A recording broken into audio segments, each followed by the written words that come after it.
প্রতিদিন প্রায় 50টা SMS আসে, আপু মেশিনে সুতা কেটে যাচ্ছে, আপু মেশিনে বারবার সুতা কেটে যাচ্ছে, কি করব একটু সলিউশন দাও, একটু কি করব।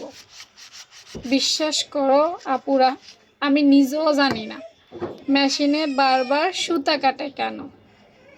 বিশ্বাস করো, আমার মনে হয় সুতা কাটাটা এমন একটা রোগ, এটা পৃথিবীর কোনো টেইলারেই জানে না, কোনো কারিগরই জানে না, কোনো মিস্ত্রিই জানে না।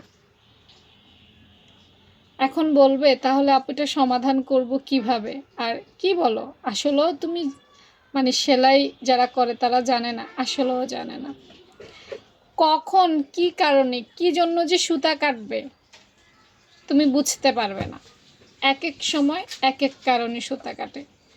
কখনো শুয়ে প্রবলেম তাই সুতা কাটে, কখনো ববিনে প্রবলেম তাই সুতা কাটে, কখনো এই যে এখানে বসানো প্লেটটা আছে এই প্লেটে সমস্যা তাই সুতা কাটে, কখনো মেশিনে তেল দেওয়া হয় নাই সেজন্য সুতা কাটে, কখনো শীত ভিতরে ববিনটা ঠিকঠাক ঘুরছে না, পেঁচ লেগে গেছে তাই সুতা কাটে, কখনো সুতার কোয়ালিটি খারাপ সেজন্য সুতা কাটে, কখনো কিছু কিছু কাপড় আছে যেগুলোতে সুতা দিলেই সুতা ছিঁড়ে যায় সেইটার কারণ আছে, কখনো সুই বাঁকা থাকে তাই কেটে যায়। অর্থাৎ সুতা কেটে যাওয়া যেই রোগ, এই রোগের অনেক অনেক কারণ আছে, আমরা নিজেরা কখনোই বলতে পারি না কী জন্য কেন কাটে। এখন আমি আমার অভিজ্ঞতাটা শেয়ার করছি।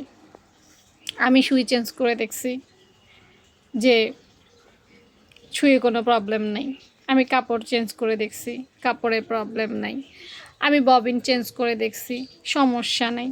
লাস্ট পর্যন্ত আমার কাছে যেটা মনে হইল, এইবার আমার যে প্রবলেমটা দেখা দিছে সেটা হচ্ছে যে আমি অনেক দিন ধরে আমার মেশিনের ভেতরের অংশটা পরিষ্কার করি নাই।